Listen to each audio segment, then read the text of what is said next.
16장 1절로부터 20절까지 말씀 우리 한 절씩 교독하면서 읽도록 하겠습니다. 안식일이 지남에 막달라 마리아와 야고보의 어머니 마리아와 또 살로메가 가서 예수께 바르기 위하여 향품을 사다 두었다가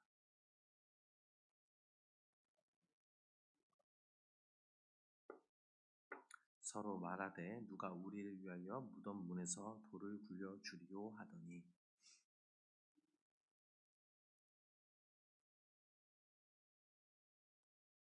무덤에 들어가서 흰 옷을 입은 한 청년이 우편에 앉은 것을 보고 놀라매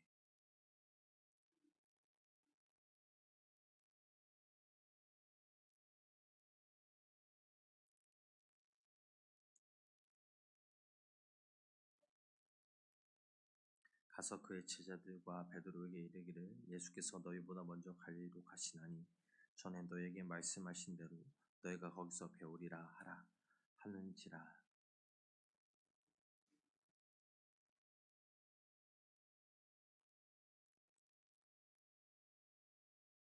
예수께서 안식 후 첫날 이른 아침에 살아나신 후 전에 7 귀신을 쫓아내어 주신 막달라 마리아에게 먼저 보이시니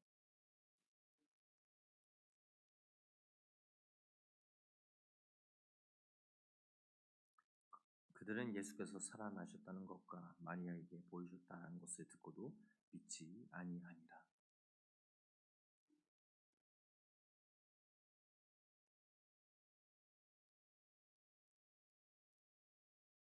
두 사람이 가서 남은 제자들에게 알렸으되 역시 믿지 아니하니라.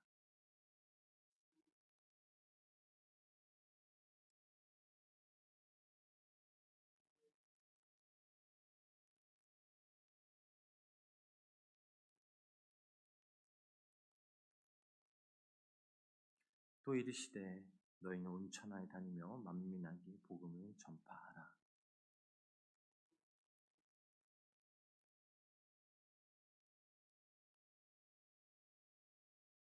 있는 자들에게는 이런 표적이 있다더니 곧 그들이 내 이름으로 귀신을 쫓아내며 새 방언을 말하며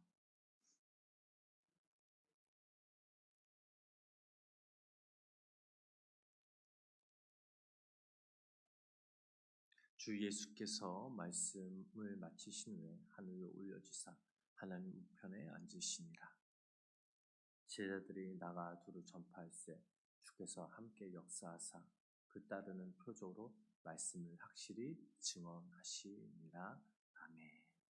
거룩하고 복된 주의 새벽 하나님 크신 은혜와 사랑이 우리 성도님들 삶 가운데 함께 하시기를 주님의 이름으로 간절히 축원합니다. 벌써 마가복음 마지막 시간입니다. 함께 또 귀한 은혜 나누게 하시고 또 이 마가복음을 통해서 우리가 다시 한번 주님을 묵상하게 하시며 감사를 드립니다. 3년의 공생애 동안 수많은 기사와 이적, 치유와 표적을 통해 그리스도 되심과 또 메시아 되심을 여지없이 증명해 보이셨던 예수님께서는 일순간에 당신을 따랐던 수많은 군중들로부터 철저하게 외면당하는 그 수모를 겪게 되십니다.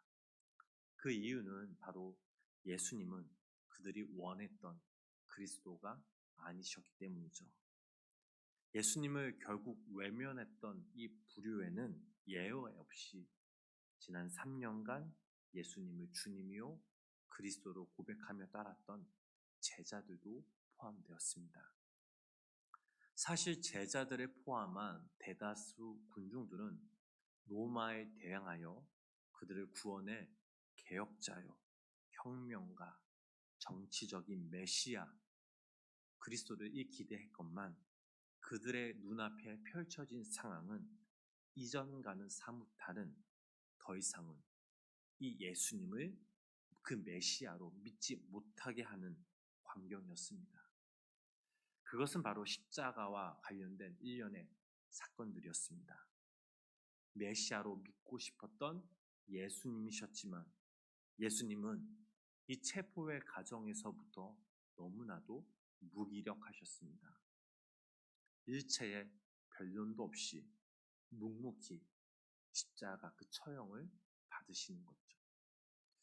예수님이 진정 그들이 생각하는 메시아라면 어떤 기사와 이적을 통해서라도 상황을 180도 역전시킬 수 있으셨을 텐데, 그런 그들의 기대에 부응하지 못하는 예수님은 이제 그들의 존경의 대상이 아니었습니다. 오히려 예수님을 안다는 그 사실로 인해 사람들은 로마 당국과 유대 종교 지도자로부터 어떤 불이익을 받게 될까봐 전전긍긍하는 그런 현실이 되고 말았죠. 예수님의 제자들로부터 먼저 예수님과의 관련성을 부인하며 외면하기 시작하였습니다. 예수님의 수제자라고 할 수 있는 이 베드로도 예외가 아니었죠. 그는 예수님을 3번이나 극구 부인하기까지 합니다. 그 분위기와 더불어 군중들 또한 예수님을 향한 그 마음과 생각이 일순간 변질되기 시작합니다.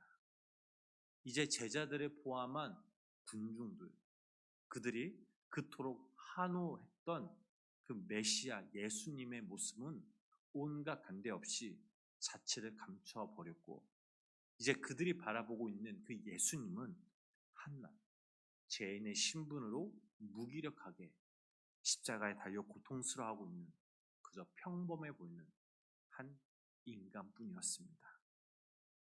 엘리 엘리 라마 사박다니, 하나님 하나님 어찌하여 나를 버리셨나이까. 하나님을 원망하며 부르짖는 예수님의 이 절규 속에는 이전 그들을 열광케 하며 한혹해 했던 능력자의 모습도 권위자의 위엄도 찾아볼 수가 없었습니다. 제자들과 사람들은 이런 예수님을 철저하게 방관하며 외면하였습니다. 예수님은 그들이 원했던 바로 그 메시아가 아니었기에 그들은 예수님을 쉽게 그들의 삶으로부터 멀리할 수 있었습니다. 자신들의 마음으로부터 밀어낼 수 있었죠. 그런 결정적 계기가 된 것이 바로 예수님의 십자가의 죽으심이었습니다. 예수님의 죽으심은 그들의 모든 생각과 마음을 예수님께로부터 완전히 단절시키고도 남을 만큼 충분한 사건이었죠. 이제 십자가에서 허무하게 그리고 무기력하게 죽으신 인간 예수님은 그들로부터 쉽게 잊혀지고 있었습니다. 하지만 그런 상황 속에서도 예수님의 그 십자가의 자리를 지키며 예수님의 무덤까지 찾아가며 끝까지 예수님의 그 곁을 떠나지 않고 자리를 지켰던 사람들이 있었습니다. 자, 본문 16장 1절 말씀, 우리 본문 1절 말씀 우리 다시 한번 우리 함께 읽어보도록 하겠습니다. 안식일이 지남에 막달라 마리아와 야고보의 어머니 마리아와 또 살로메가 가서 예수께 바르기 위하여 향품을 사다 두었다가, 자, 그들이 누굽니까? 오늘 본문에 나오는 이 세 여인들입니다.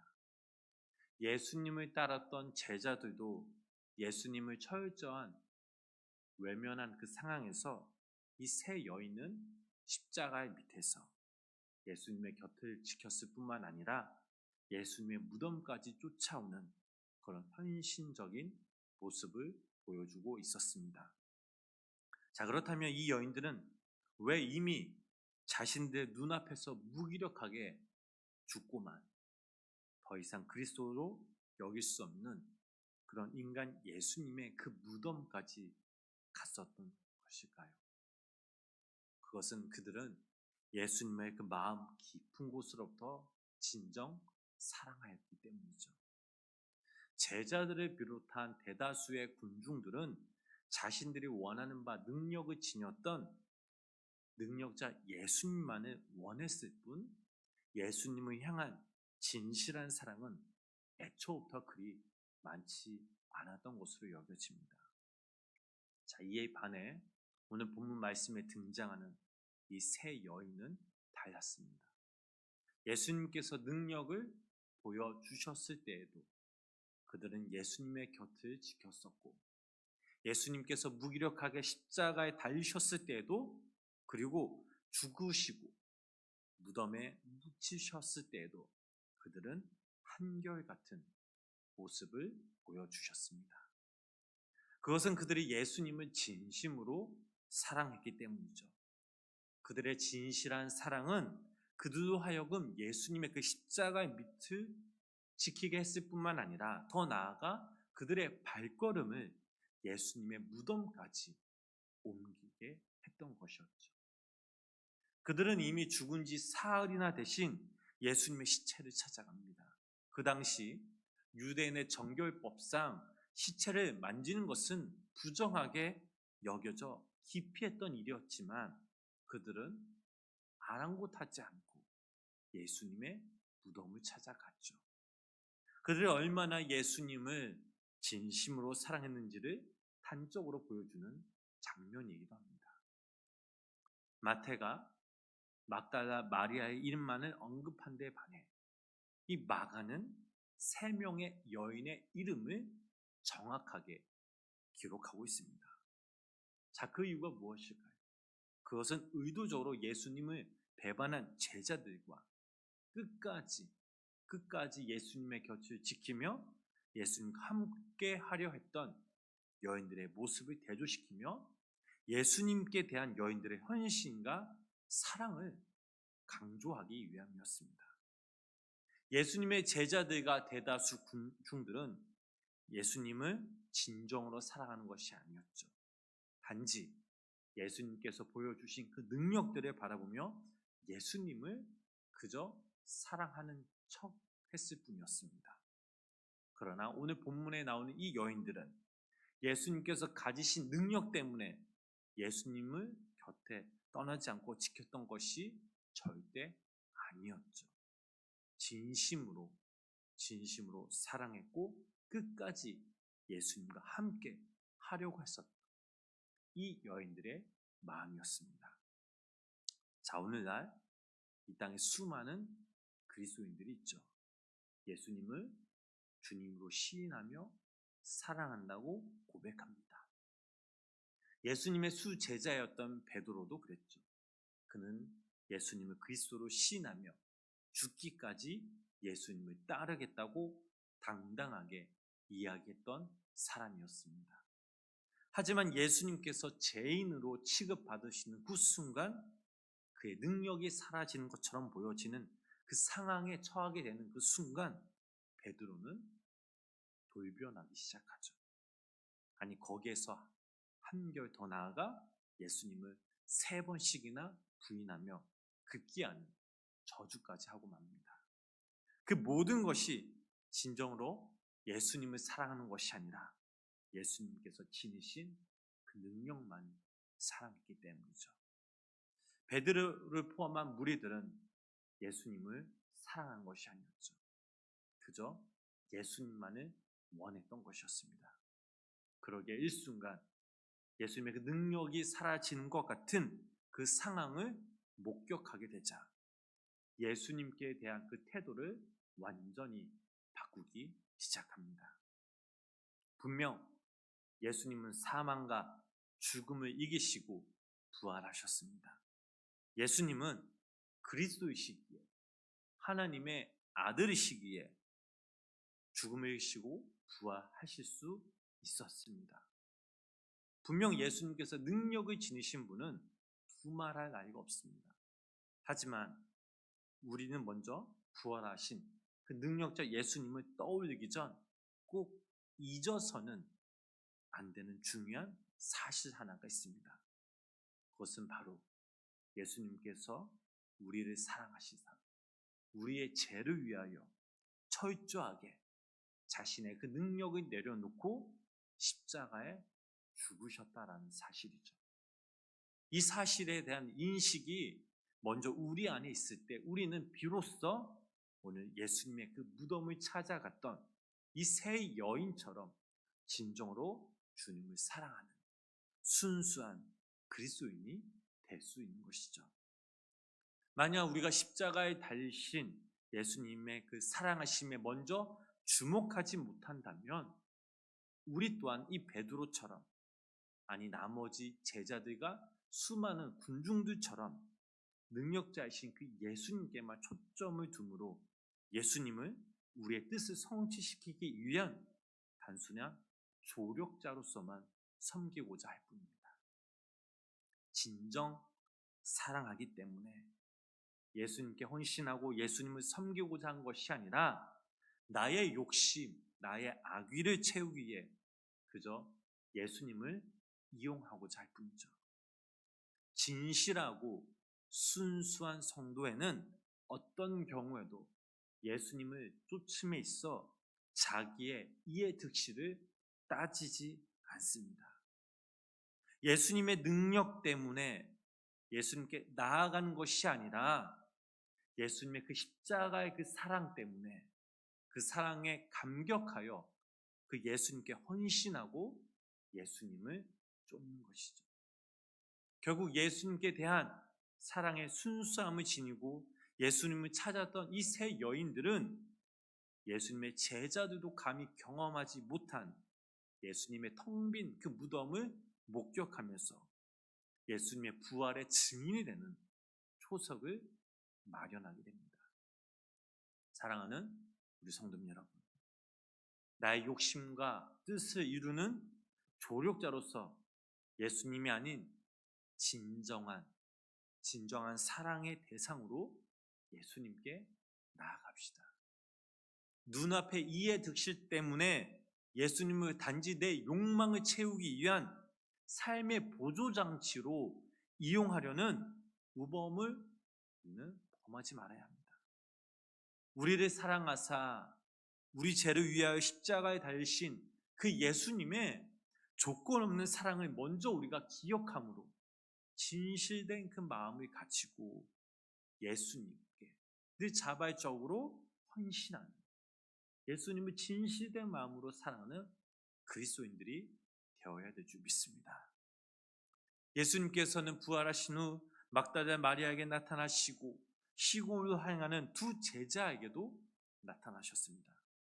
부활하신 그 예수님을 만난 막달라 마리아와 두 제자들은 예수님의 제자들에게 달려가 그 감격적인 소식을 알렸지만 그들은 도무지 이들의 말을 믿지 않으려 했습니다. 그러자 예수님께서는 11 제자가 음식을 먹을 때 나타나시죠. 그리고 그들의 믿음 없음과 마음에 완악한 것을 꾸짖으십니다. 사실 예수님께서는 이미 여러 번 당신의 고난과 죽음, 부활들에 대하여 제자들에게 말씀하셨죠. 그리고 그것도 모자라 신이 사람들에게 나타나셔서 그들로 하여금 예수님의 부활의 증인으로 삼으셨습니다. 하지만 그럼에도 불구하고 예수님의 제자들은 예수님께 대한 사람들의 증언을 도무지 믿으려 하지 않았습니다. 다른 사람들은 믿지 않더라도 그들은 믿었어야 했는데 도리어 예수님의 제자라는 사람들이 더디 믿지 않는 모습을 보여주는 것이었죠. 예수님께서는 그들에게 나타나시사 그들을 꾸짖으시는 장면이 나옵니다. 자, 그렇다면 오늘 본문의 사건이 오늘 우리에게 주는 교훈이 무엇일까요? 그것은 믿음이 있는 것처럼 보이는 사람들도 때로는 믿음을 가지고 있지 못할 수도 있다라는 사실이죠. 예수님의 제자들은 3년 동안이나 예수님 곁에서 동고동락하며 예수님의 일거수일투족을 지켜보았던 사람들이었습니다. 그런 그들이었지만 그들은 예수님의 이 부활에 쉽게 믿지 못하는 참으로 답답한 모습을 보여주었습니다. 그러므로 우리의 끊임없는 자기의 성찰과 점검을 통해 우리의 믿음을 점검해 보아야 합니다. 고린도후서 13장 5절 말씀 읽어보면 이런 말씀이 있습니다. 너희는 믿음 안에 있는가? 너희 자신을 시험하고 너희 자신을 확증하라. 사도 바울은 고린도 전서를 통해 선주도 생각하는 자는 넘어질까 조심하라라고 경고하고 있습니다. 오늘날 믿음이 있는 것처럼 보이는 많은 사람들은 사실 이 믿음을 가지지 못하는 경우도 분명 있죠. 그런 시대적 상황에 살고 있는 우리는 오늘 이 제자들의 모습을 반면 교사 삼아 늘 우리 스스로 믿음을 체크해 봐야 합니다. 그렇다면 자기 성찰을 통해 끊임없이 주님께 대한 믿음을 수시로 점검하며 주님을 향한 이 순수한 사랑을 바탕으로 주님께 헌신하는 우리 그리스도인들에게 하나님 분명 주신 사명이 있습니다. 자, 그 사명이 무엇일까요? 오늘 본문 15절 말씀을 읽어보면 이런 말씀이 있습니다. 또 이르시되 너희는 온 천하에 다니며 만민에게 복음을 전파하라. 예수님을 믿고 따르는 모든 이들에게 부어진 사명은 바로 복음을 전파하는 것입니다. 예수님께서 우리를 사랑하사 우리 죄를 위하여 십자가에서 죽으셨다는 것, 그리고 죽음을 이기시고 3일 만에 부활하셨다는 것, 그 예수님을 주님으로 고백한 사람들에게 영원한 생명이 주어진다라는 것, 진리의 복음을 전파하는 것, 바로 오늘 우리에게 주신 주님의 지상 명령이십니다. 이 사실을 늘 잊지 않고 어느 곳, 어느 때, 누구에게나 어느 민족에게나 복음 전파하는 것을 게을리하지 않으심으로 오늘날 우리에게 주신 이 본연의 의무와 본분을 다하시는 진실한 하나님의 자녀가 되시길 주님의 이름으로 축복합니다. 마가복음 말씀을 마치면서 오늘 이 시간 우리가 주님의 그 십자가 앞에 우리의 믿음을 다시 한번 성찰해보고, 나는 진정 정말 주님을 사랑하고 있는가? 나는 진정 이 땅의 하나님의 자녀로서 우리의 마음 가운데 그리스도의 사랑이 확증되어 있는가? 한번 생각하시면서 우리 성도님들이 날마다 주님과 함께 동행하시면서 주님의 그 크신 은혜하고 사랑, 그 은혜를 덧입어 살아계신 그 하나님 찬양하며 그 하나님 고백하며 그 하나님께 영광 돌리는 삶을 살아가시는 귀한 믿음의 성도님의 삶이 되시길 주님의 이름으로 간절히 축복합니다. 기도하겠습니다. 주님, 우리는 아무런 조건 없이 우리를 사랑하사 십자가에 자신을 내어 놓으셨지만 명확한 우리는 눈앞에 이의 득실을 따지며 주님의 능력만을 이용하려는 얄팍함을 보였습니다. 우리의 간사함을 용서하여 주시옵소서. 우리의 믿음 없음을 용서하여 주시옵소서. 우리의 아둔함을 용서해 주시옵소서. 주님, 그럼에도 불구하고 저희들을 구원하여 주시는 은총을 우리들에게 베풀어 주셨습니다. 그 한량한 은혜와 사랑 입은 저희는 오늘 이 말씀을 통해 우리에게 주신 귀한 사명, 그 사명이 바로 복음 전파임을 다시금 깨닫게 되었습니다. 우리가 두 발 딛고 서는 곳곳에서 주신 사명 진실하게 신실하게 실천해 나갈 수 있도록 능력과 힘을 더하여 주시고, 그러면 말미암아 우리 삶이 주님의 구원의 역사의 기록의 장으로 쓰임받는 복의 누림으로 은총을 우리에게 베풀어 주시옵소서.